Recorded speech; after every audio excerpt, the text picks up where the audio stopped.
The elevator doors whooshed open with a pneumatic hiss, revealing a polished hallway lined in marble and glass. Jack Hayes' tool bag, slung over one shoulder, paused on the threshold, his heart thumping louder than the click of his daughter's sneakers behind him. Maya, clutching his tool belt, peered up at the glimmering nameplate Sinclair Enterprises, Executive Suites. Before he could step forward, a sharp voice sliced the air. "Sir, you're not supposed to be on this floor." Jack's eyes flicked to the woman standing like a statue in charcoal heels. Jade Sinclair, the CEO, with a reputation for zero tolerance. Her gaze traveled over Maya's pink backpack back to his tool bag, landing on the child's wide, curious eyes.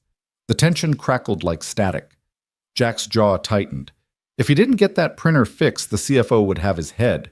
If he didn't get Maya out of sight, he'd have Jade's. If that scene has you on the edge of your seat, hit that subscribe button, drop a comment below, and stay tuned. More twists are coming.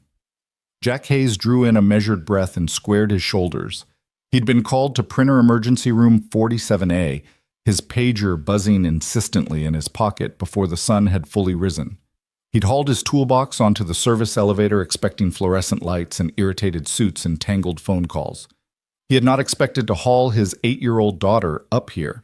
But Maya's babysitter had bailed at the last minute, and with the school closed for teacher in service, he couldn't leave her alone. He'd popped in earphones, reminded her of the rules, read her book, stay seated, don't touch anything. Simple enough. The moment they exited the elevator, Maya froze. She'd never seen floors so quiet and gleaming. The carpet runner was thick footfalls muted. The walls were art gallery white. Then came the click, click, click of stiletto heels growing louder with each step toward them. Jack's blood cooled. Maya stiffened, folding her arms. The woman arrived and Jack recognized her instantly from news articles. Jade Sinclair. She was taller than she looked in photographs, her posture perfect, every millimeter of her tailored suit, speaking of boardroom power. Her gray eyes swept from Jack's dusty tool bag to Maya's scuffed sneakers and back. She didn't blink. She didn't smile. "Sir, you're not supposed to be on this floor," Jade said, voice clipped and cold. Her arms crossed chest lifted an invisible spotlight, focusing on their unscheduled presence in her pristine domain. Jack swallowed. "Ma'am, I'm here to fix the printer in 47A. It's a critical jam in the CFO's suite." He tapped his pager. "Urgent call." Her gaze narrowed. 47A is the executive floor. She pronounced each word like a verdict. Jack nodded, forcing a polite smile. "I figured. The signs pointed this way. I'll be quick. Just point me to the machine." She said nothing. Maya shifted and tried to shrink behind her father, clutching his belt. Jade's eyes flicked to the little girl. "Is that your daughter?" Jade asked. Jack cleared his throat. "Yeah. Babysitter bailed, school's closed, and I can't exactly leave an 8-year-old at home alone. She won't touch anything. I promise." Maya gave a valiant nod, but her nose wrinkled with apprehension. She swallowed a question, marveling at the vast, echoing silence of the hallway. For a heartbeat, Jade said nothing. The air between them felt thick enough to cut with a knife. Jack felt sweat prickle behind his collar. He glanced down at Maya and offered her a quick, reassuring squeeze of the shoulder. Finally, Jade's shoulders relaxed ever so slightly. She stepped aside without a word, sweeping back toward her own office. The click of her heels receded. "Thanks," Jack muttered, exhaling as he ushered Maya forward. "Come on, sweetheart, let's get this thing fixed." Maya followed obediently, but something in her eyes had changed. She'd spotted the sleek conference room windows, the artful lounge area beyond, and most of all, the gleaming crystal chess set displayed on a low table. Jack hustled her through the glass doors before curiosity could win out. Inside the executive lounge was more gallery than office chrome accents, floor-to-ceiling windows, with a city view, a coffee bar stocked like a 5-star cafe. At its center, beneath a shaft of afternoon light, sat a crystal and obsidian chess set, each piece carved with exquisite detail, catching rays like gemstones. Jack hurried Maya to a plush leather sofa and handed her a children's book from his bag. "Here you go. Sit here, read this, and I'll be back in a flash." He ruffled her hair, dropped a quick kiss on her forehead, then disappeared through the glass hallway toward the printer room. Maya opened her book, but her eyes kept straying to the chess set. The knight's carved mane, the bishop's slender silhouette. It all whispered invitations she couldn't ignore. She tucked the book under her arm, crawled off the sofa, and tiptoed toward the table. She reached out fingertips, brushing cold crystal, lifting the night. It felt weighty in her palm, as if it held some secret. "Do you know how that one moves?" Maya gasped and dropped the piece, but caught it before it hit the glass table. She turned to see Jade Sinclair standing behind her arms, clasped at her waist, her white blazer pristine against the warm lounge tones. I'm sorry," Maya stammered. "I wasn't going to break it. I was just—" Jade held up a hand. "You're not in trouble. I just asked a question. Do you know how the night moves?" Maya nodded slowly. L shape, two up, one to the side. Jade's lips curved in the slightest, almost imperceptible smile. "Impressive." Maya swallowed. "I learned from a book." Jade studied her as though calculating something far more significant than chess moves. Finally, she offered, "Would you like to play just one game?" Maya blinked. "With you?" Jade nodded. "Yes, with me."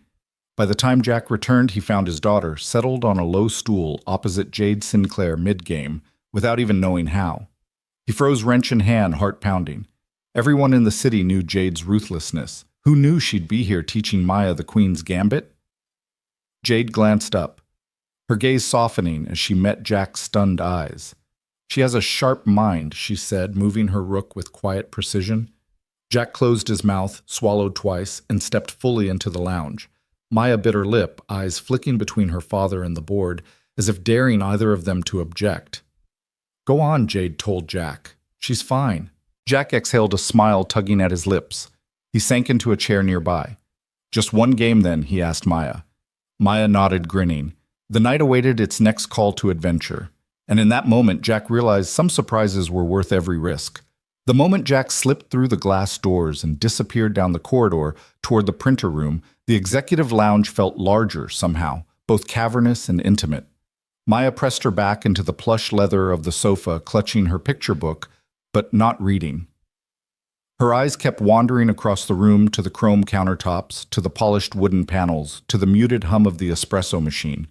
But most of all, they rested on the crystal and onyx chess set, cemented on a low lacquered table at the lounge's center. Sunlight tumbled through floor-to-ceiling windows, refracting across each piece like 1,000 tiny spotlights. The pawns caught the light in flecks of obsidian. The knights glowed with inner fire, and the queen, taller than everything else, seemed to hold court under the high ceiling. Maya felt a familiar thrill, the same one she got when she'd first learned how to read or tie her shoelaces. This set was calling to her, whispering its own invitation across the distance. She glanced toward the entrance, half expecting her father to reappear and shoo her back to the sofa. But the hallway remained empty.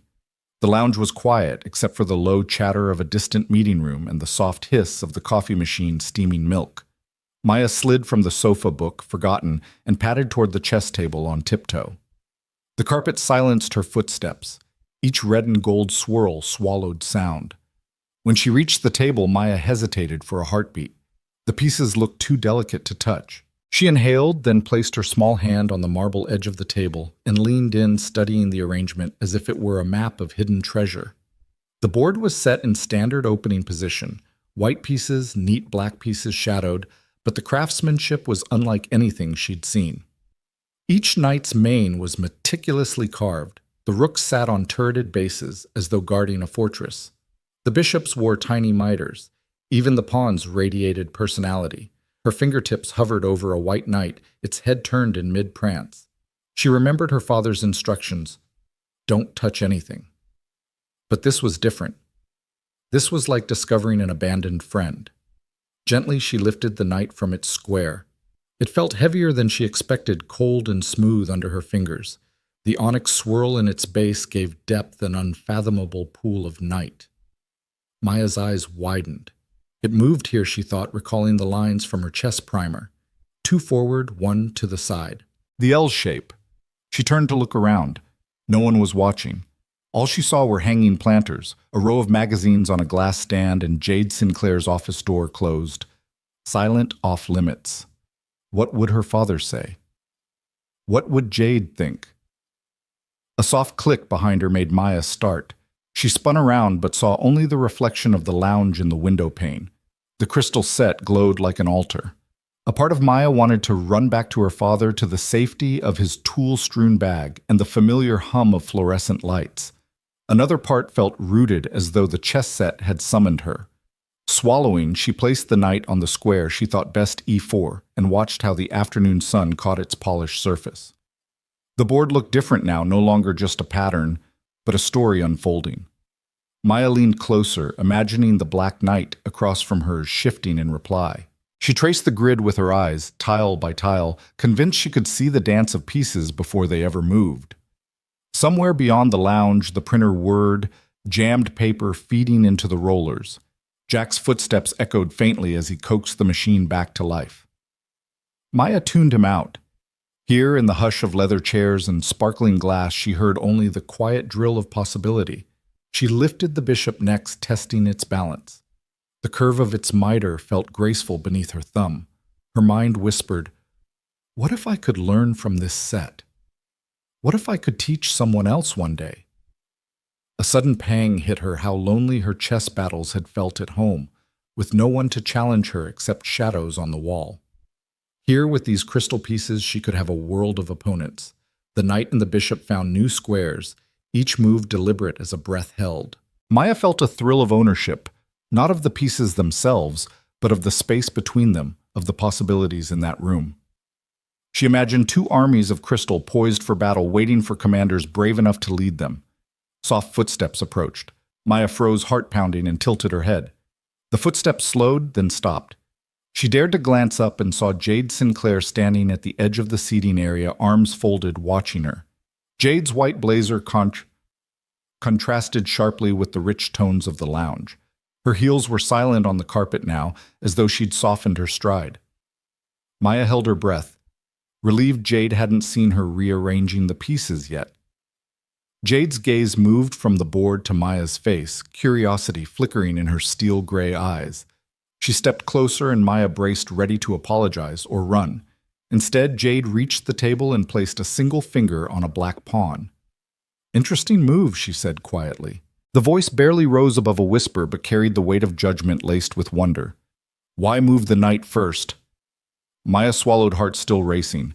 "It felt right," she said, thinking of her book's diagrams. Jade nodded, almost as though she accepted that. She slid into the chair opposite Maya and swept her own pawn forward. "Your turn," Jade invited. Maya's eyes widened in surprise. The board had suddenly become a shared space, hers and Jade's, and whoever else might walk through those doors tomorrow. She lifted another crystal piece, determined to learn its secrets piece by piece under the faint hum of the lounge lights. Behind her, the hallway remained empty. Jack's footsteps receded, and the chess set's pieces stood witness to the beginning of something neither of them could have anticipated from a simple printer call. In that quiet, crystal-lit room, Maya discovered a world of silent conversations and found the courage to join them. Maya's small fingers trembled around the knight's slender neck as she lifted it from its square. The crystal felt impossibly cool, smooth beneath her fingertips. Its onyx base weighted just enough to remind her that every piece on this board carried its own story. She imagined the knight as a champion in miniature, a lone rider charging across an empty plain armor, gleaming in the sun. In Maya's mind, its silent whisper was a summons, "Move me where I belong." Across the room, the afternoon light shifted, casting prismatic shards onto the marble floor. The executive lounge, usually so forbidding with its chrome accents and muted luxury, seemed to pulse with a new rhythm as Maya held the knight aloft. Her heartbeat matched that rhythm, a quiet drum sounding in her chest. She'd spent countless hours playing phantom games at home, her little hands dancing over a worn wooden set. But this was different. Here the pieces felt alive. Maya drew in a breath, steadying herself against the swirl of excitement and nerves. She had only a moment before her father would reappear, calling her back to the safety of the sofa and her children's book. Yet something about this space, so alien and grand, made her long to stay to learn whatever secret language this crystal board might teach her. She carefully eased the knight forward, placing it on the square she felt most drawn to. The move was tentative but deliberate, 2 squares forward, 1 to the side. It was the opening she'd practiced in her head 1,000 times. She whispered the pattern to herself, L shape. L shape. The knight settled into its new home with a gentle click, as if the board itself acknowledged her command. A sudden click of heels on carpet made Maya freeze. She turned wide-eyed to see Jade Sinclair standing just behind her. Jade's white blazer was crisp, unmarred, and her posture was impeccable. Every inch the uncompromising CEO whose decisions reverberated through boardrooms and news feeds alike. Maya's chest tightened. She felt caught in a tableau she was not meant to enter. For a heartbeat, Jade said nothing. Her gray eyes, sharp as cut steel, studied Maya's small hand cradling the night. Then Jade spoke, her voice low but resonant in the hush of the lounge. "Do you know how that one moves?" Maya's throat went dry. She clutched the piece closer, her lips trembling. I think so," she managed, voice barely above a whisper. Jade's expression didn't soften yet. She remained poised, standing like a statue carved from alabaster. Maya tried to swallow the lump in her throat. The room felt suddenly smaller, the carpet's pattern shifting under the weight of unspoken expectation. "It moves in an L shape," Maya said, her voice steadier this time. "Two forward, one to the side. Or two to the side, one forward." The night in Maya's hand seemed to hum at her words, the crystal facets catching a flicker of light. Jade's lips curved briefly, just enough for Maya to know she'd been heard correctly. The ice around Jade's gaze thawed imperceptibly, a glimmer of surprise or perhaps respect dancing in her eyes. "That's correct," Jade said, stepping closer to the table. Her presence no longer felt menacing, but curious, like a conductor discovering the first violinist in a symphony. Most adults can't recite that without hesitation. Maya's breath came in shallow bursts. She met Jade's eyes, trying to read the woman's intent. Was she going to dismiss her demand, she leave the pieces alone, call her father back to enforce the rules? Maya braced for an admonishment for the first time, feeling the weight of her own audacity. Instead, Jade lowered herself into the chair opposite Maya, resting a hand on the table's edge. The knight still hovered between Maya's fingers and the square it had vacated. For a moment they simply looked at each other, child and CEO, connected by the shared understanding of that single piece. "You have a gift," Jade said quietly. "Not everyone hears the whisper of the pieces like you do." Maya blinked. Gift. She'd never thought of her love of chess that way. It had always been a refuge, a secret world where she could think her own thoughts far from playground chaos and homework pressures. To hear someone of Jade Sinclair's stature acknowledge it, Maya's heart fluttered with a mixture of pride and disbelief. Jade studied the board, tracing lines with her gaze, as though she could see beyond the crystal into Maya's imagination. "Tell me." She said after a moment, "Why move the knight first?" Maya hesitated, then spoke the truth. "It's unpredictable. It can jump over obstacles. It surprises other pieces." She slid the knight back into its new square and set it upright, careful not to chip its pristine edge. "And it feels like the right place, like it wants to go there."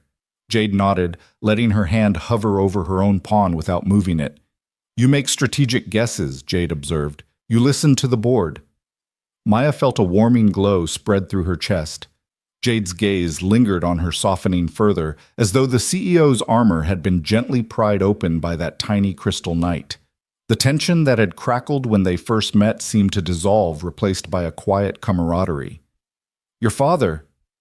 Jade continued, nodding toward the corridor where Jack's footsteps had retreated. "He must be proud." Maya tucked a stray curl behind her ear. "He says it's important to understand the whole board before making a move," she replied. "So you don't get trapped." Jade's lips tilted in a small but genuine smile. A wise lesson. She regarded Maya with an intensity that felt almost reverent. "May I ask your name, Maya?" she whispered. "Pleasure to meet you, Maya," Jade said, extending a hand. Maya's small palm met Jade's firm grip. The contrast soft, warm child's hand against the cool firmness of a CEO felt symbolic of the bridge forming between them. Maya's knight sat between them, silent and patient. She realized that this was more than a game, more than a test of knowledge. It was the beginning of a shared story, a silent conversation spoken through the subtle shifts of crystal and light. Jade leaned forward, her gaze locked on Maya's. "You have the heart of a grandmaster," she said softly. "You see possibilities where others see limitations." Maya's chest swelled. She half expected Jade to point abruptly to the door to remind her of rules and propriety, but instead Jade's white blazer looked less like armor and more like a mantle of unexpected kindness. Maya placed the knight on the side of the table and took a deep breath. In the gentle hush of the executive lounge, far from home, far from the world she knew, she felt seen in a way she'd never thought possible. And as Jade's steely gaze softened ever so slightly, Maya understood that this first whispered exchange would change more than the outcome of a single chess move. It would reshape both their worlds. The sunlight shifted as Jade Sinclair leaned back slightly, folding her arms with a confidence that seemed to fill the entire lounge. Maya's fingers still hovered over the crystal knight, the weight of possibility heavy in the air. Jade studied the child for a moment. Her small jaw set her eyes bright with curiosity and then asked, her voice unguarded for the first time, "Would you play one game with me?" Maya's head snapped up, eyes wide as plates of intrigue danced behind her lashes. She bit her lower lip, an old habit, when she felt excitement and nerves at once, and then nodded. "Yes," she said, voice soft but certain. Jade's lips curved in a small smile as though pleased by Maya's eagerness. She gestured to the other side of the board. "Sit here," she said gently, easing into the chair opposite Maya's favorite spot. "White or black?" Maya paused, tapping a stray curl behind her ear. White, she decided, remembering the countless games she'd imagined as white pieces, always striking, first, always charting her own course. "Good choice," Jade replied, picking up the first pawn. She set it down on e2. "Let's begin."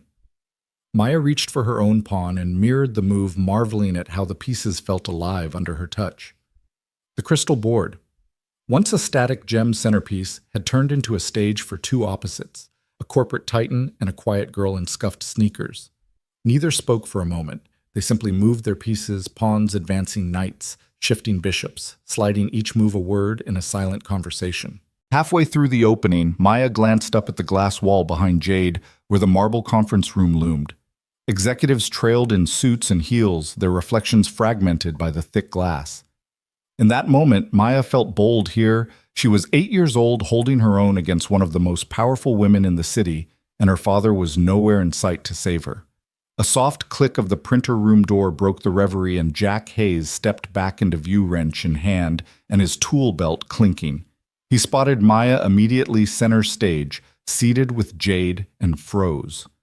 For a fraction of a second, Jack's face registered panic, then confusion, then awe, as he saw Jade's calm posture and the knight positioned for what looked like a decisive strategy. "Hey, kiddo," Jack said, stepping forward quietly. He touched Maya's shoulder. "Printer's jammed, should be quick now." He glanced at the board. Mind if I grab my wrench and get back to it?" Jade looked up at Jack. One crystal eyebrow arched. The knight she'd just moved glinted between them. "She's in the middle of a game," Jade replied, tone neutral, but with an undercurrent of amusement. "She doesn't need rescuing." Jack blinked, took a breath, and nodded. "Right," he murmured. He set the wrench on the sofa beside him and sat in the chair Jade had vacated. He crossed his legs, watching Maya with a new kind of interest. Proud Daddy versus Panic Daddy, battling for control of his expression. Maya swallowed and turned back to Jade. "Your move," she said, voice steady. Jade's gaze softened as she surveyed the board. "Very well," she said, sliding her bishop diagonally across the squares. The piece rested menacingly close to Maya's pawn. "Check." Maya frowned, leaning in to consider the implication. Her mouth quirked in concentration as she remembered a variation from the chess workbook she'd pored over at home. She slid her knight around the threat, forming a quiet blockade that both protected her king and threatened Jade's rook. "Check," she declared, eyes shining. Jack whooped softly, covering his mouth. Maya's cheeks flushed with triumph. Jade paused mid-reach for her rook. Then she leaned back in her chair, studying Maya like she'd uncovered a hidden code in the city's skyline. "Remarkable," Jade said, voice low. "You play with intuition and an eye for patterns." Maya beamed. "Thank you."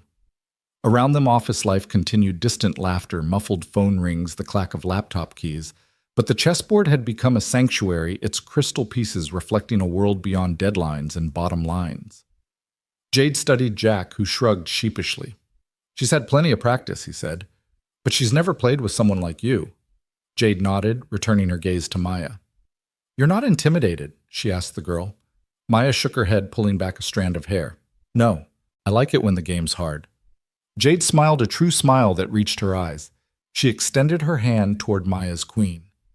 Your queen, she said softly. A formidable piece.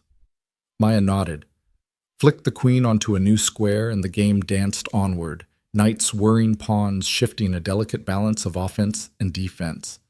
Jack leaned forward, whispering, I think she's going to win. Jade glanced at him, shaking her head. Not so fast, she replied. Her next move was precise. She sacrificed a pawn to free her bishop, opening the board with ruthless elegance. Maya's jaw dropped. Maya's hand hovered over her next piece. She bit her lip, recalling her studies, her father's encouragement to think 2 moves ahead. She slid a rook forward to support her knight, foiling Jade's attack. She looked at Jack, who nodded, eyes bright. Jade watched the rook's new position for a long moment, then let out a breath.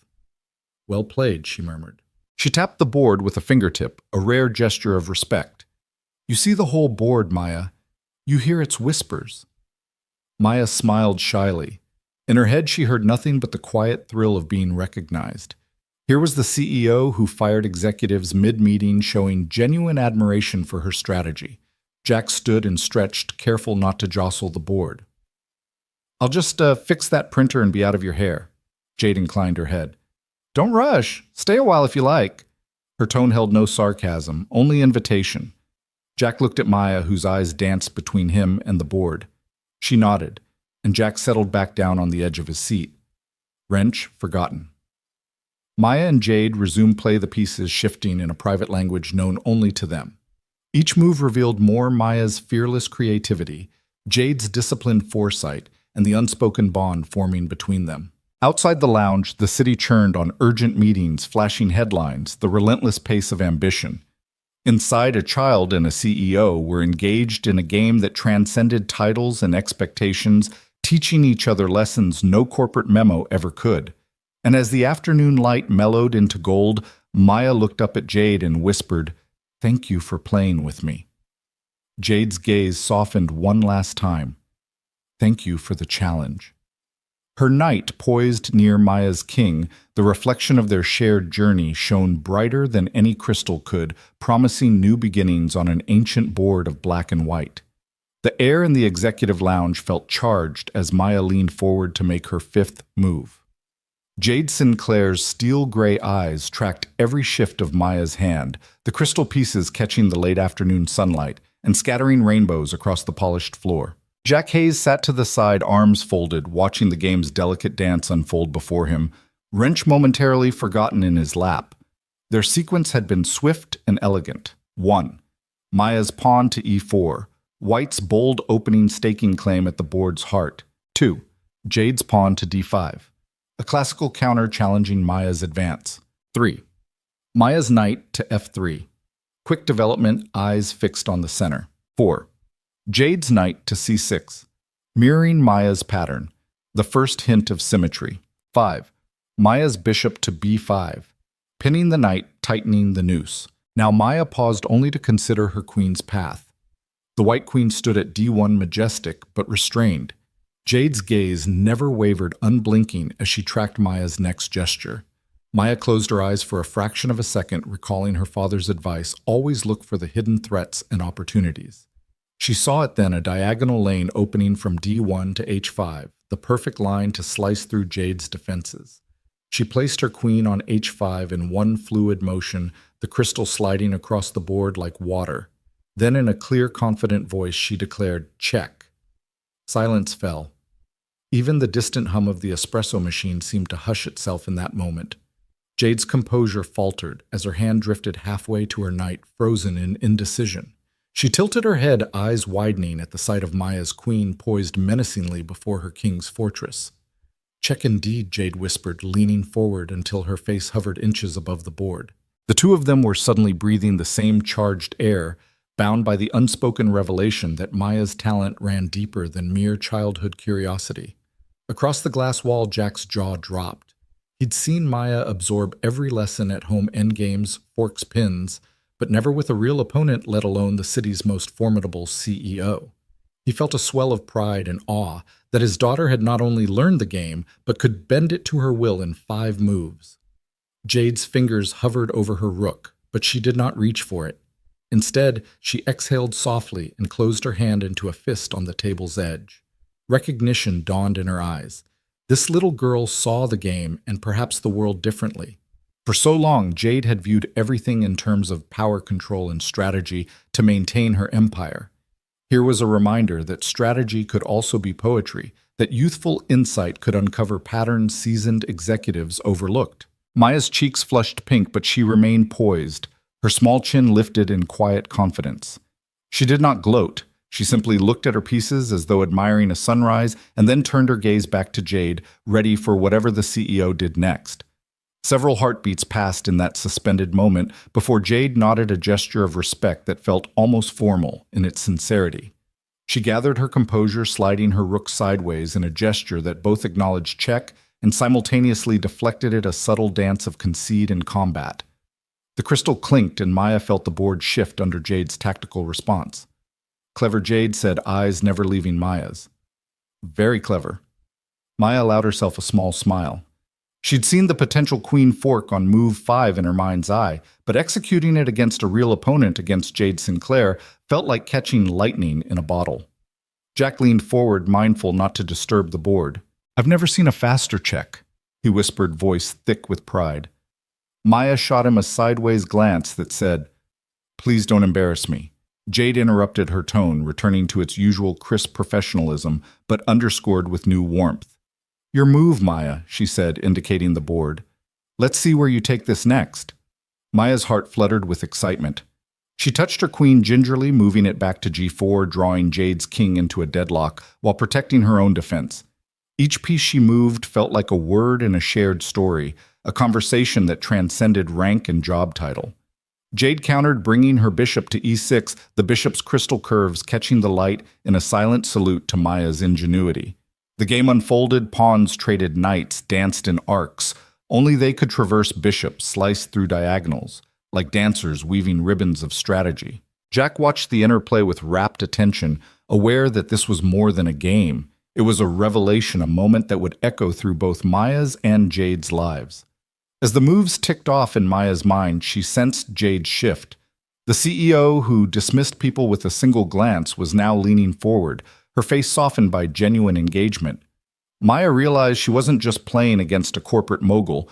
She was meeting a fellow strategist, someone who respected the unspoken poetry in chess. Finally, with one last delicate move, repositioning her rook to g5 to shield her queen. Maya asked softly, check again? Jade paused, studying the board as if seeing it anew. She smiled fully this time, the kind of smile that speaks of admiration rather than triumph. Check, she admitted, her voice imbued with both defeat and delight. She reached out to lift Maya's queen, placing it back gently on d1. Jack whooped low in the background, earning a quick, admonishing look from Maya. She giggled quietly, delight and relief blooming in her chest. Jade gathered the pieces, resetting them into the starting position with methodical care. You have a gift, Maya Hayes, she said, addressing Maya by name for the first time. You don't just play the game, you understand it. Maya bit her lip, cheeks warmed by the praise. She looked at Jack, whose eyes glistened with pride, and then back at Jade. Thank you for the game, she said sincerely. It was fun. Jade nodded, her crisp blazer somehow less forbidding now that she'd shown her humanity. It was more than fun. It was enlightening. Maya hopped off her chair and ran to Jack's side, slipping her hand into his. Jade watched them, father and daughter, united in this unexpected moment of triumph, then offered a final nod. Jack cleared his throat and gave Jade a respectful inclination. Thank you for your time, ma'am. Printer's fixed, by the way. Jade inclined her head. Glad to hear it. And Maya, if you're ever up for another match, my door is open. Maya's eyes lit up. I'd like that. Jack picked up the wrench and Maya slipped her book under her arm. As they made their way toward the elevator, Jack felt the day shift beneath his feet. He'd come to fix a printer. He'd left with a memory he'd treasure forever. Behind them, Jade returned to her seat at the board, the pieces once again silent sentinels of possibility. She tapped the glossy wood thoughtfully, her gaze distant but thoughtful. Maya's check in 5 moves had stirred something in the CEO's heart, an echo of a world where brilliance wasn't measured in profit margins, but in the quiet power of a child's insight. And as the elevator doors closed on Jack and Maya, the crystal chess set remained glinting beneath the fading sun, waiting for its next whispered conversation to begin. The gated entrance of Jade Sinclair's Ocean View estate yawned open for Jack and Maya as if it had been waiting just for them. Jack's aging sedan rolled past manicured hedges shaped like abstract sculptures, then curved along a driveway lined with salt-tolerant palms and lavender bushes bursting into bloom. The sea stretched out beneath them, its sapphire surface broken by whitecaps in the morning sun. Jade met them at the grand marble steps, dressed in a lightweight cashmere cardigan over tailored slacks, her hair pulled back to reveal the arc of her neck. "Welcome back," she said, voice warmer than their first encounters. Maya's eyes widened as she hopped out of the car, scanning the columns that rose like ivory guardians on either side of the entrance. Inside the foyer was a cathedral of light walls of pale limestone, a sweeping staircase, with glass balustrades and an enormous abstract painting in hues of teal and gold that felt as fluid as the ocean beyond. A series of French doors beckoned off to one side, sunlight spilling through into a library lined with floor-to-ceiling bookcases. Jade led them through the soft click of Maya's sneakers echoing on the polished stone floor. "Please make yourselves at home," Jade said. "Would you like something to drink?" "Tea juice? Orange juice, please," Jack said, grateful for the normalcy of Maya's small voice beside him. Maya had already bounded toward the library. "Can I choose a book, Daddy?" she asked, her hand drifting along the spines, as though each one held a secret. "Of course," Jack smiled, catching Jade's eye with a grateful nod. Jade watched them with a fond expression, then turned and retrieved a crystal pitcher from a nearby console. She poured juice into 2 tall glasses and set them on a low table in the sunlit conservatory where orchids and ferns created a suspended garden. "Whenever you're ready," she said, motioning toward a pair of cushioned chairs flanking a small chess table. Maya hugged her book to her chest and followed Jack out to the terrace. The chairs were positioned to face the sea. Directly between them sat the new chess set, a handcrafted wooden board inset with mother-of-pearl pieces carved from marble and onyx. It was more intimate than the corporate crystal set, yet every bit as regal. Maya's eyes lit up. "Can I have white again?" she asked, dropping her book into Jack's waiting hand. "White it is," Jade said, lifting the white queen and offering it to Maya. Maya slipped the queen into her lap and set her feet on the chair's bottom rung, ready to dive in. Jack settled beside her, sipping his juice.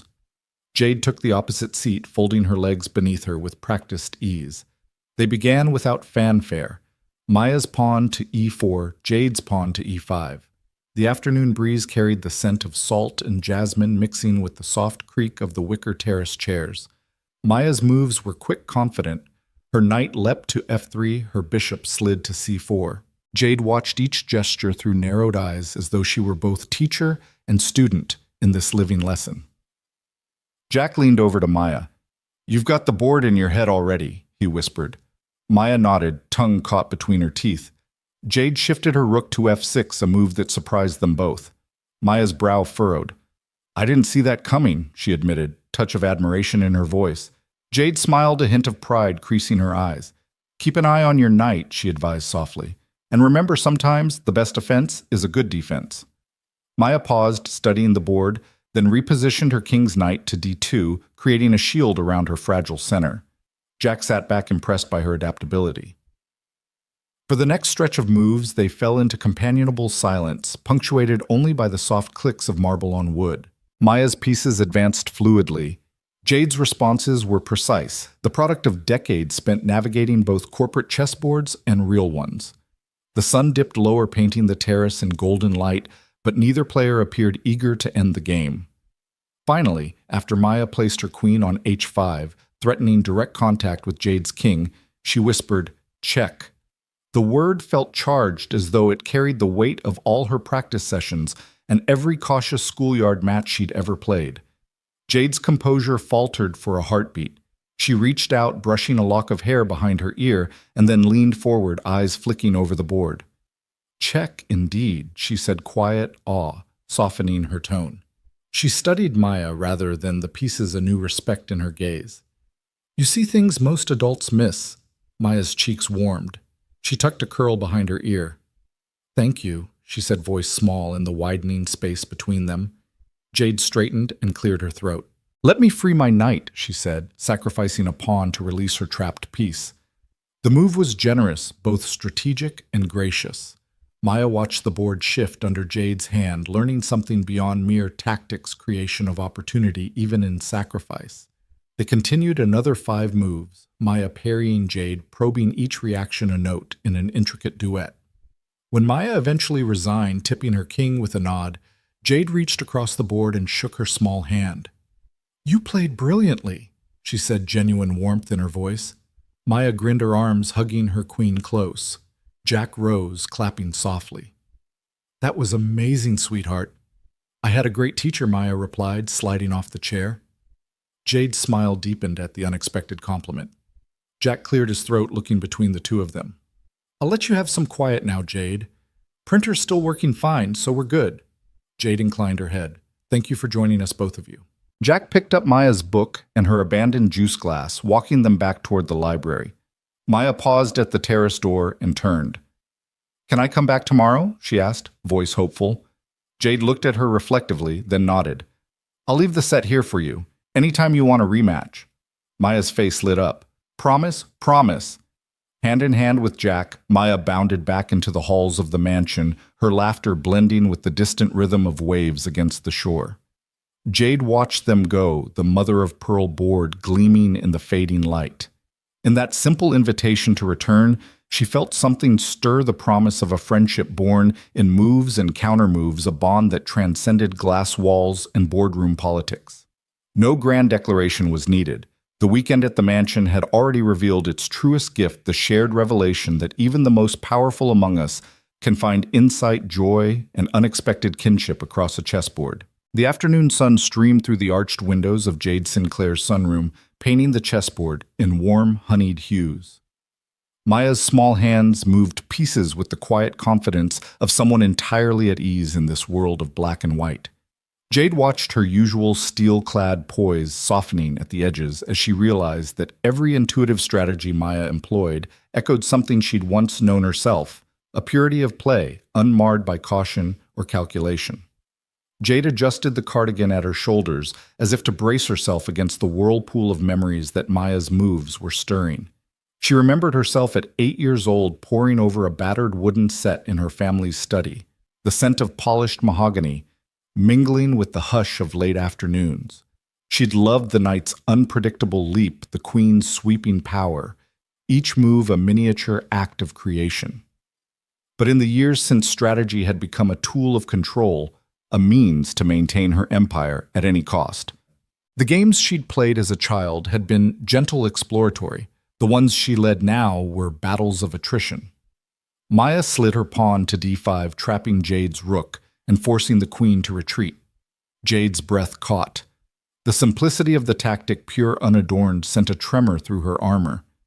She realized she had been holding her breath, leaning forward in her chair, heart uncharacteristically racing.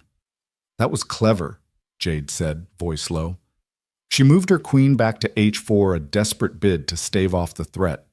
Yet even as she played, her mind drifted to the hollow echo of silence in her childhood home, the way her father's footsteps had patrolled the upstairs halls, never pausing to leave her a forgotten note or a small word of pride. Maya's lips curved in a faint smile as she watched Jade's maneuver. Then she raised her knight fingertips, caressing the marble, and tapped it to f6. Check. The word hung between them, soft but emphatic. Jade closed her eyes, letting the word sink in. Check, she whispered, exhaling, as if relieved to hear her own voice. She opened her eyes to find Maya's wide, earnest gaze filling the space where her own childhood self might have sat. The little girl wasn't intimidated by her title or reputation.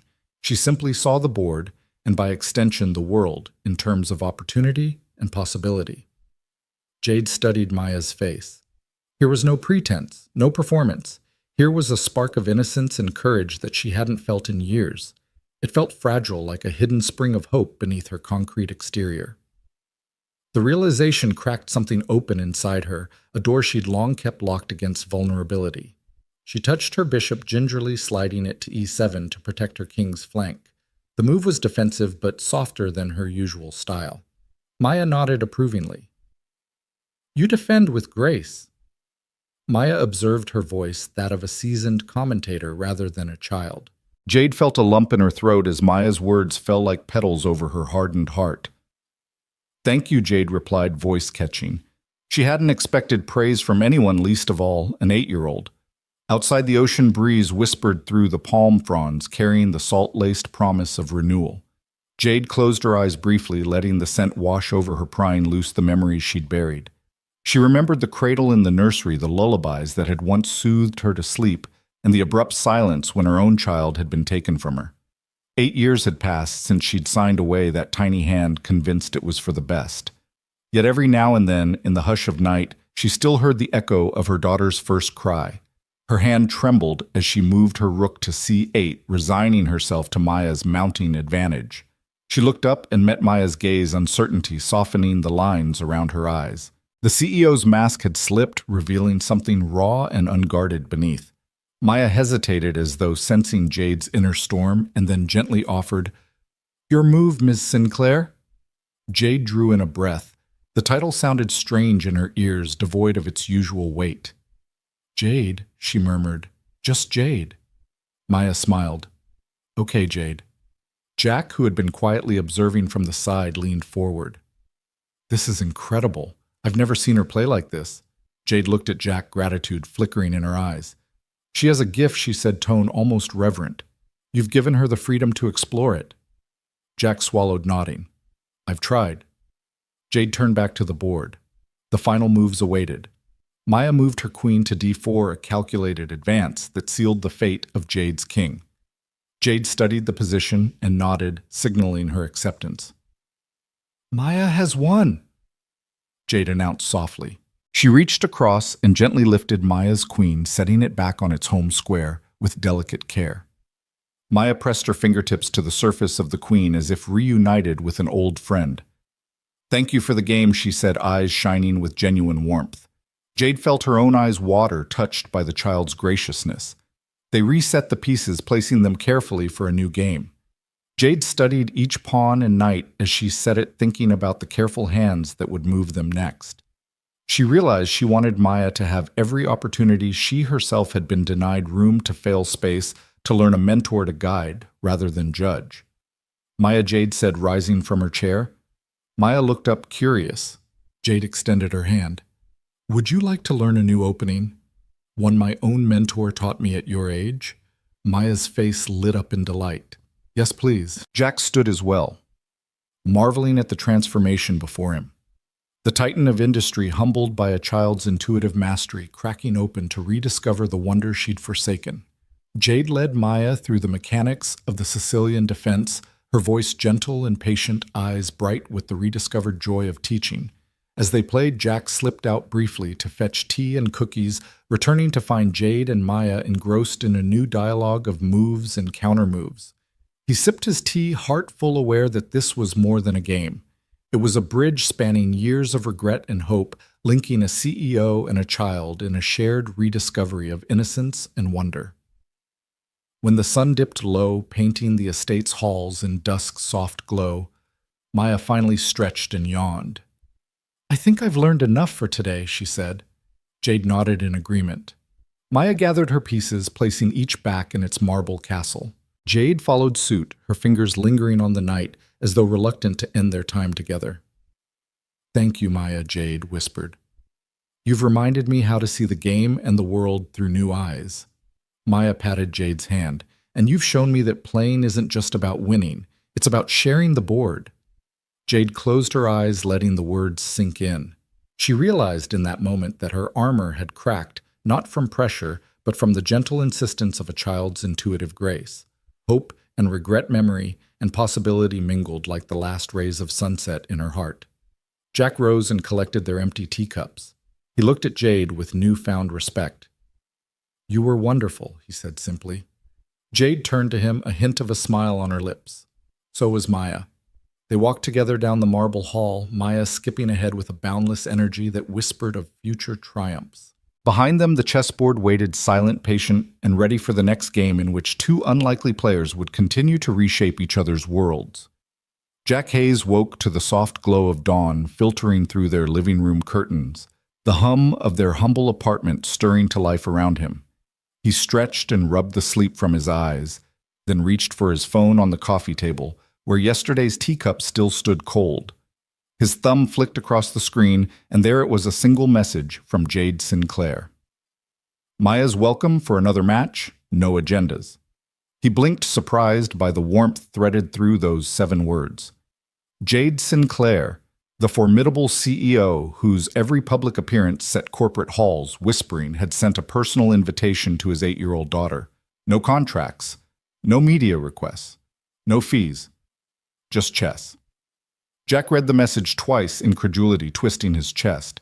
He wondered if it was some kind of mistake, Jade's assistant sending a draft. He scrolled up to confirm the sender. J.S. Sinclair. No question she meant it. The phone buzzed again with Maya's sleepy yawn. Daddy? Maya's small voice drifted down the hallway. Is it time for school? Jack slipped the phone into his pocket and called back. Morning, sweetheart. Not quite. I've got something to show you first, okay? A beat, then a bright. Okay. He patted into the kitchenette where Maya sat at the table, hair-tousled cereal bowl. Half empty. Her eyes were still glazed with dreams, but the minute they saw him, they lit up. You got it? She asked eagerly, wiping milk from her chin with the back of her hand. Jack pulled his phone back out. Read this, he said, handing it to her. Maya leaned forward, squinting as though trying to make the letters dance into a secret code she could decipher. When she realized it was addressed to her, she gasped and set the phone down with a clatter.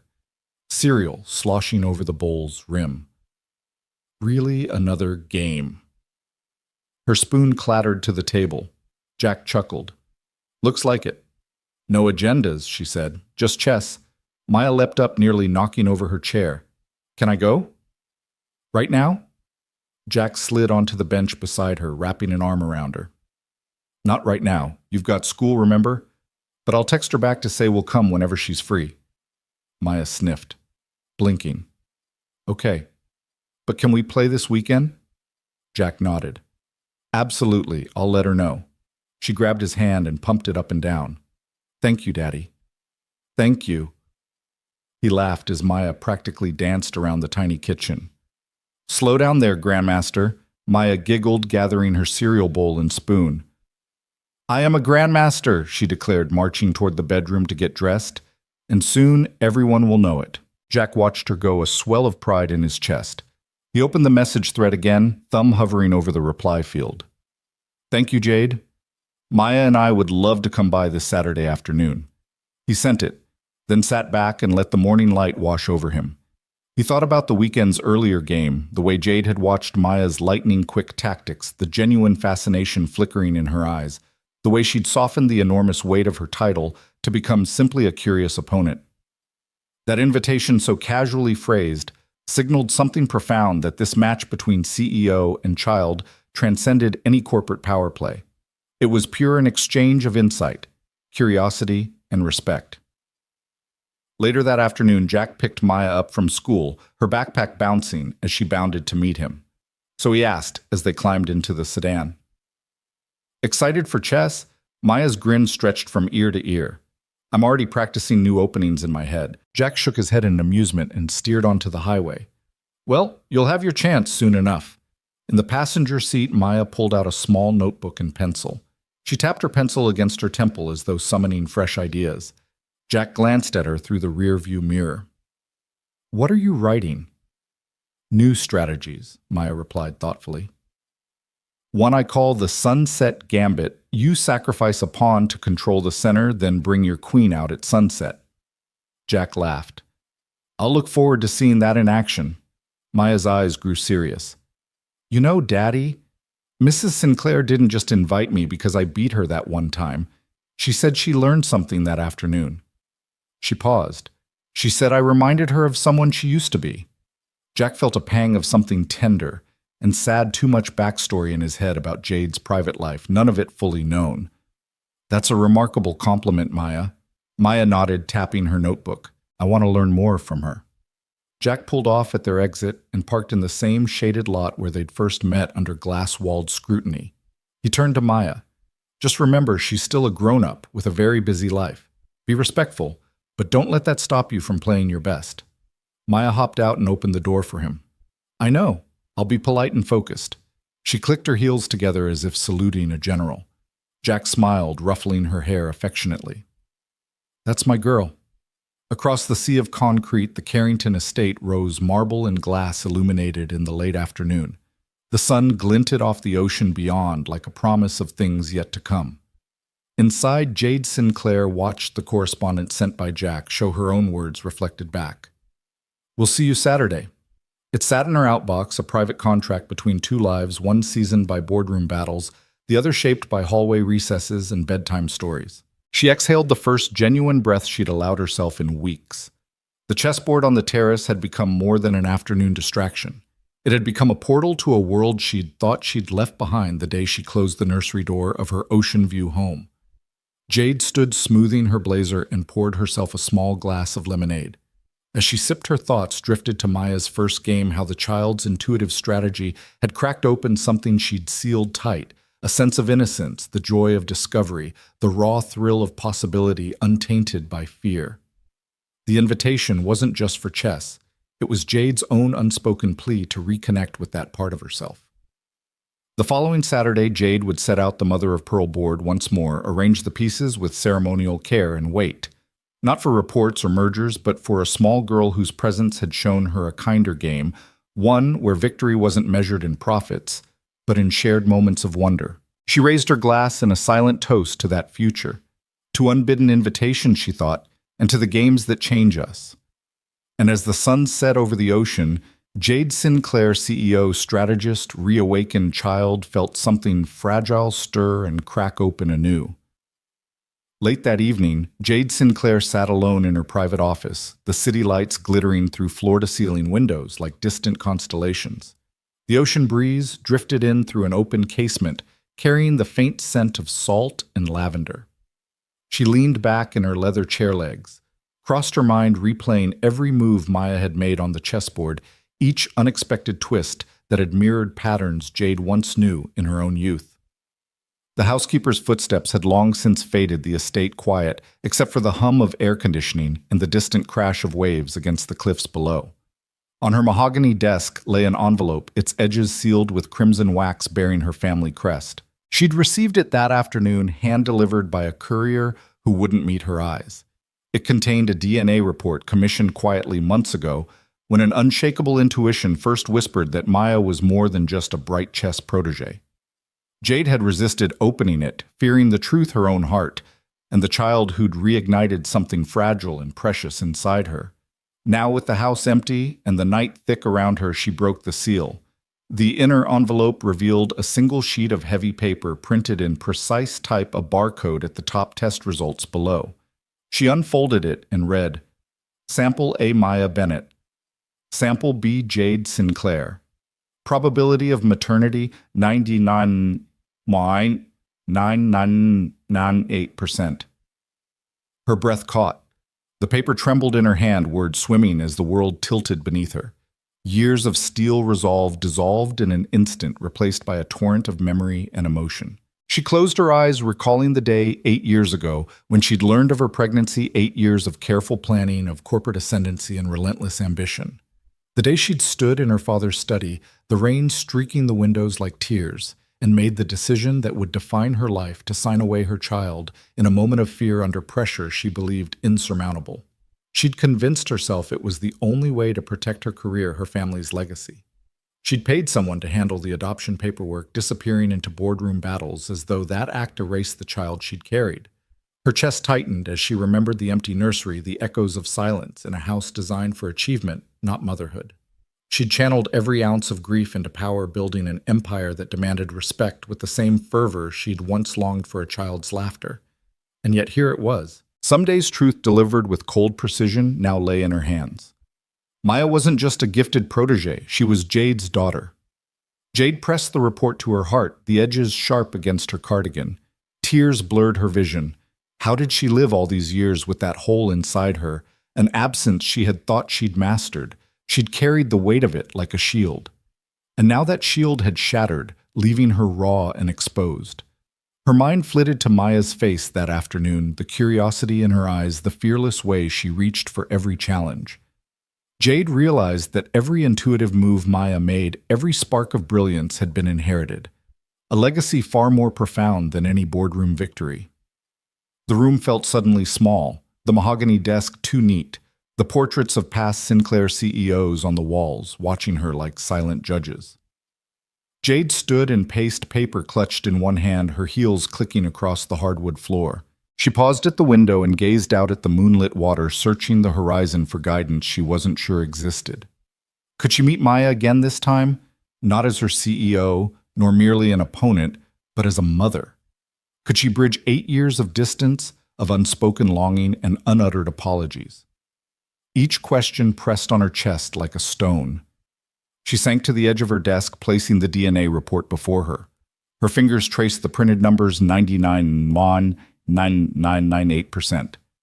In chess terms, that was a decisive move, a checkmate delivered in silence.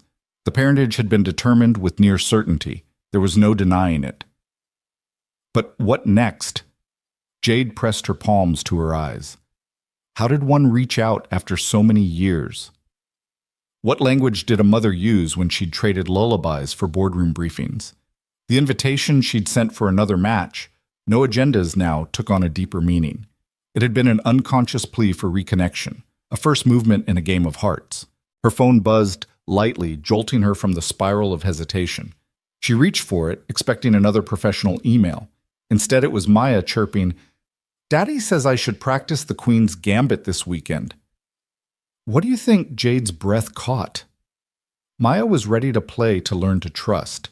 This was her moment to respond with honesty and courage. She typed carefully, "I'd be honored to show you." Then she paused, fingers hovering. She added, "And if you'd like, I can also teach you some of the openings I learned long ago." And then crucially, she tapped, "I have more for you than chess." Before sending, she stared at the words, feeling each syllable resonate in her chest. She hit send and Rose's phone cradled like a fragile promise. Jade moved to the nursery, once empty, now repurposed as a reading room, and retrieved the single stuffed bear that remained on its shelf. She held it close, breathing in the scent of faded fabric, letting the weight of memory and possibility settle around her. 8 years of distance, and everything she thought she'd sealed away had exploded into urgent possibility. She looked down at the tiles beneath her feet and let a single tear fall. The game had changed. It was no longer about strategies and territories. It was about truth, about reclaiming what she'd lost, and about the quiet courage it took to ask for checkmate in the only way that mattered, with an open heart. Jack stepped onto the terrace just as the sun dipped below the horizon, painting the ocean in streaks of molten gold and rose. The wind carried a gentle salt tang that mingled with the scent of jasmine climbing the balustrade. Jade stood at the railing, looking out at the water, her silhouette drawn thin against the fading light. She turned as Jack approached her, crisp blazer replaced by a soft shawl tossed over her shoulders. "I wasn't sure you'd come," she said, voice low. The clink of her heels softened on the marble floor as Jack moved beside her, offering silent support. "I had to," Jack replied, folding his arms loosely. He regarded her in the soft glow, noting how the lines around her eyes, usually so severe, now appeared weary and vulnerable. "Your message?" It sounded urgent. Jade inhaled, her gaze drifting back to the horizon. She opened her mouth, then closed it as if warring with the words. Finally, she exhaled and began, voice trembling. 8 years ago, I was 26 and fresh out of grad school. I'd just taken my place on the board, a seat I'd fought for since I was a teenager. Then I found out I was pregnant. Jack let that settle between them. The only sound was the whisper of waves against the cliffs. Jade continued, taking a small step away from the railing. My father called me into his study. He looked at me like I'd broken something precious. She paused, pressing her hand lightly against her abdomen as though it remembered the life she'd carried. He said my pregnancy would create a scandal that would disgrace our entire family and ruin our company's reputation. He gave me an ultimatum: terminate it or lose everything. Jack's breath caught. He remembered the ruthless way Jade had climbed to power-cutting deals and severing ties without remorse. Never had he imagined a moment when fear and love had wrestled inside her. He kept silent, attentive. I was terrified, Jade admitted, her voice cracking. Not of the child, of what I'd become if I kept her. She looked at Jack, eyes glistening. I believed my career, my place in this world was more important than my own flesh and blood. So I agreed. I signed the papers. I told myself that I was protecting her from the headlines, from judgment. I told myself I'd give her the freedom to grow away from my mistakes. Jack felt a pang in his chest, empathy blooming for a woman he barely knew. You thought you were doing the right thing, he said softly. Jade nodded, tears slipping down her cheeks. I thought I was strong, but I was just afraid. She turned back to the sea shoulders, trembling. I buried the news. I buried my guilt. I barred the nursery door and threw away the key. Jack reached out, placing a hand on her arm. The warmth of his touch grounded her. You were a child yourself, he said quietly. You made a choice under pressure. You did what you thought you had to do. He paused, searching her face. You never had to carry that alone. Jade stared at her shaking hand. I thought I had because I couldn't bear the thought of facing anyone. Not my board, not my colleagues, not myself. Her voice faltered. And then Maya walked into my life, and every move she made on that board reminded me of what I'd lost: kindness, curiosity, the courage to be vulnerable. Jack's gaze softened. She's special, he agreed. She sees the world differently. And she saw you, not Jade Sinclair, the CEO, but Jade Sinclair, the person.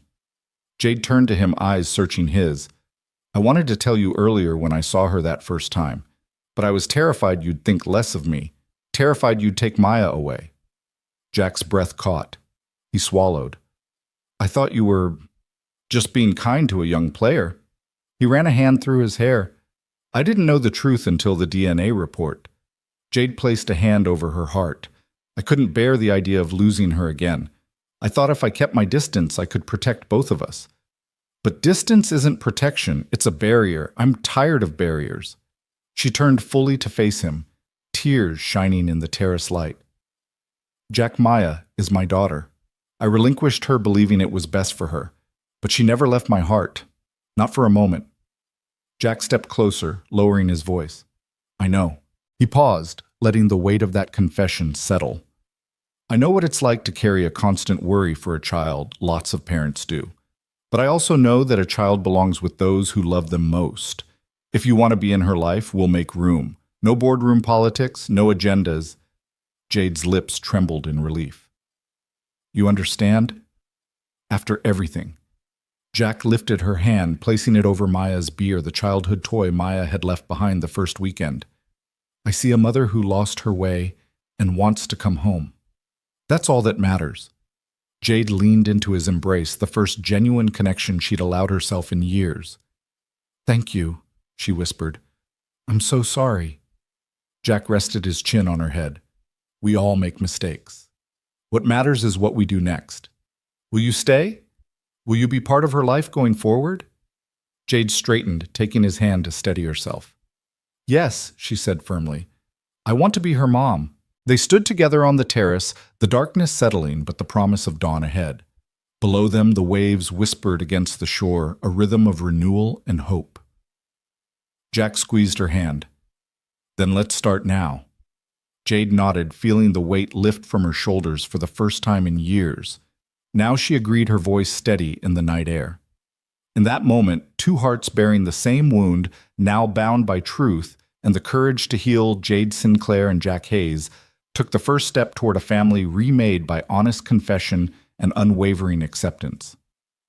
Jade's invitation arrived in Jack's inbox early one morning, an official nomination to the Young Masters Invitational in New York City.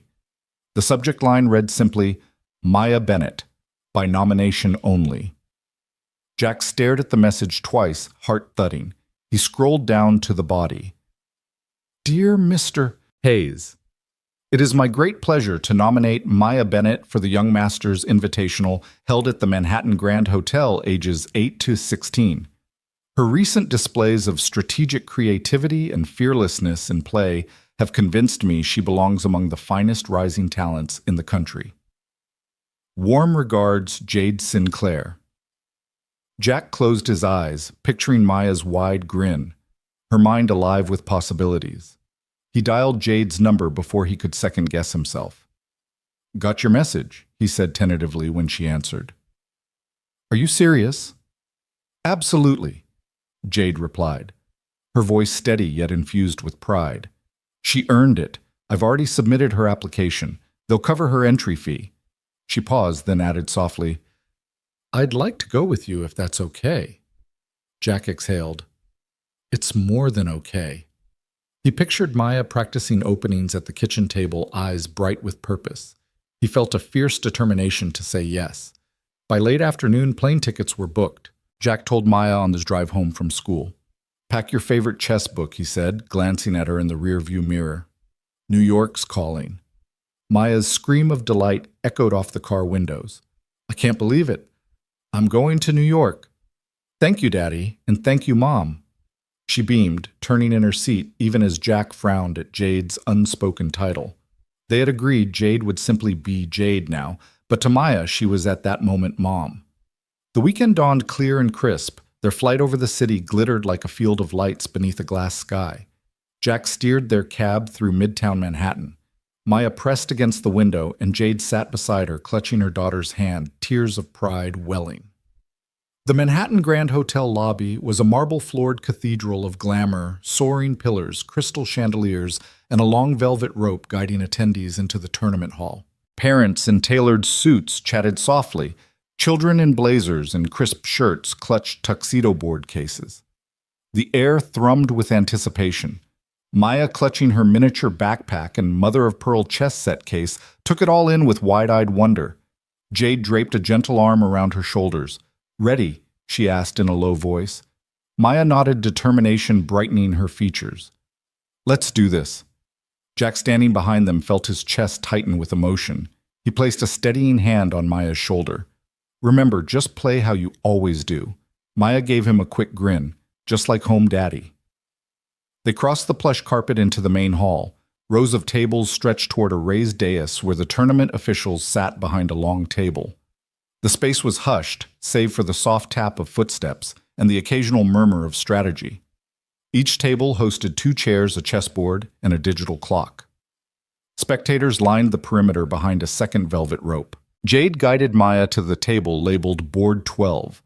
Her opponent, a 13-year-old named Tristan Lee, sat confidently in his chair, adjusting his tie with practiced ease. He looked up, sizing Maya in the same way Jade once had a quick scan of frayed sneakers, the battered notebook under Maya's arm, the fierce gleam in her eyes. Maya settled into the chair, placing her case on the floor beside her. Jade and Jack slipped into the first row of spectators. Maya turned, offering them both a determined nod, then faced Tristan. Their handshake was brief but respectful.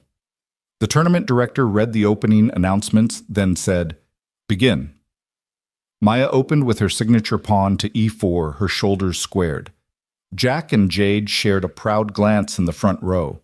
Tristan responded with pawn to c6, the Sicilian defense. Maya's lips curved in a small, familiar smile. She'd worked on this defense last week under Jade's guidance. A hush fell as Maya brought her knight to f3. Jade's heart fluttered. "There she is," she whispered to Jack, who nodded, eyes bright. Tristan gave a slow nod, his grin widening. He played pawn to d5, an aggressive counter. Maya's brow furrowed in concentration. She jabbed her pawn to e5. Gasps rippled through the parents behind the rope, rare to see such bold play from a newcomer. Hour 1. Maya developed her second knight. Her bishops carved elegant diagonals across the board. Jack leaned forward, whispering notes of encouragement under his breath.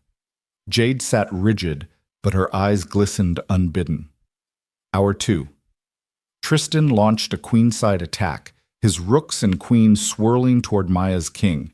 Maya's defense was unorthodox but brilliant. 2 moves later, she unleashed her queen onto h5, slicing through Tristan's formation. The hall fell silent. Tristan froze. "Check," Maya whispered, soft but unshakable. The tension broke in a ripple of applause.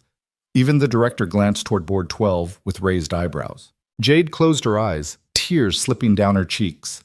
Jack's hand covered his mouth to stifle a cheer. Tristan regrouped, but Maya's army was united.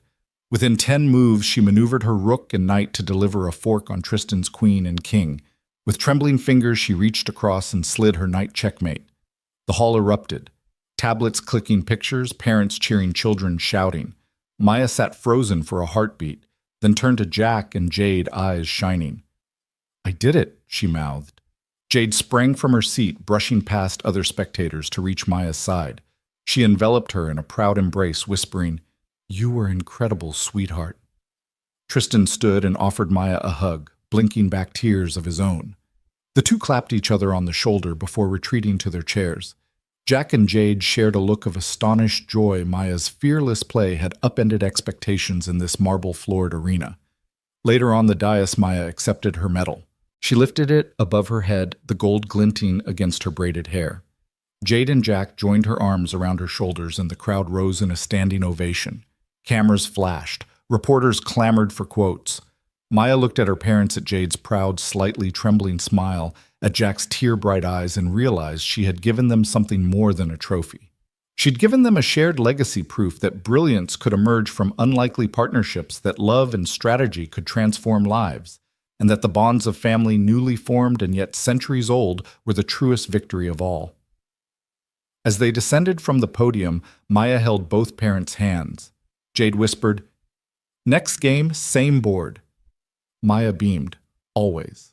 Jack watched them, heart full. The chess world had witnessed a child shock an entire tournament. Jade and he had witnessed something even more profound. The shared legacy of a mother, a father, and their daughter, woven together on a grand stage where fearlessness triumphed over doubt and love dictated every move.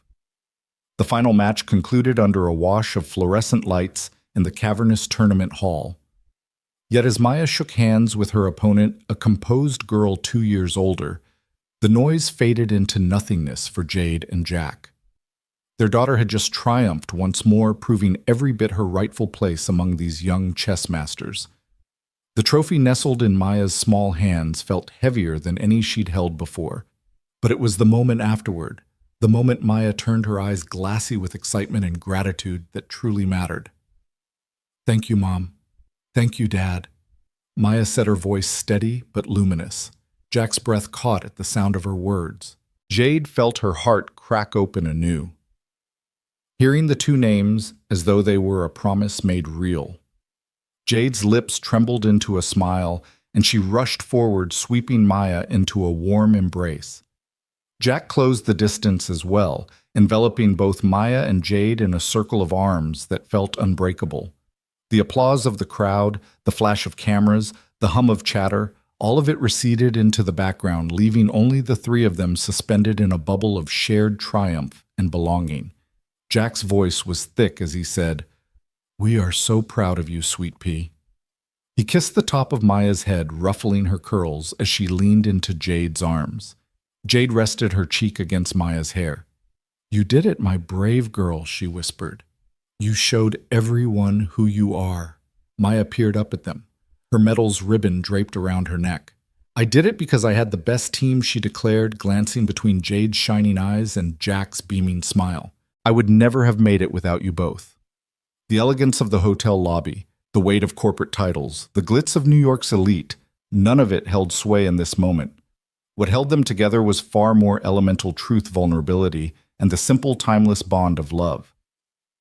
Jade squeezed Maya's shoulder, her own eyes brimming. Jack placed a hand on Jade's back, silent solidarity in the glow of his daughter's achievement. As they crossed the polished marble toward the exit, cameras pivoted to capture the hand-in-hand image of the CEO turned mother, the maintenance tech turned father, and their champion daughter. Reporters called out Ms. Sinclair. "How does it feel to share this victory?" But Jade merely raised a finger in playful hush, as though to say, "This is our private moment." Outside Fifth Avenue hummed with late-night traffic, the lights of billboards and taxis painting the sidewalk in kaleidoscopic color. Maya skipped along between Jade and Jack, her trophy clasped tightly under one arm. They paused at the curb to let the light change the bustle of the city, swirling around them like confetti. Jade crouched to Maya's level. "Do you want to say something to the city lights?" she asked, voice soft but full of warmth.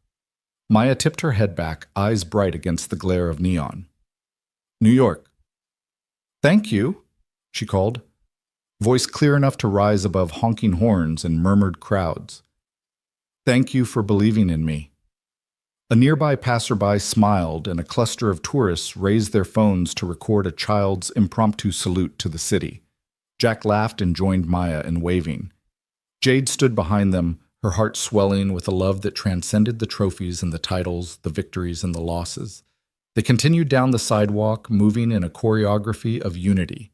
Jade's hand found Jack's, and Maya's hand linked theirs, forming a chain none could break. The city lights, once symbols of ambition and isolation, now seemed to spotlight their journey. A CEO who reclaimed her heart, a father who never let go, and a daughter who taught them both what truly mattered.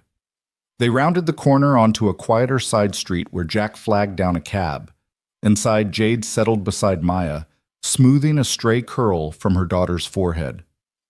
Jack took the front seat, the driver giving them a friendly nod as they loaded the trophy into the back.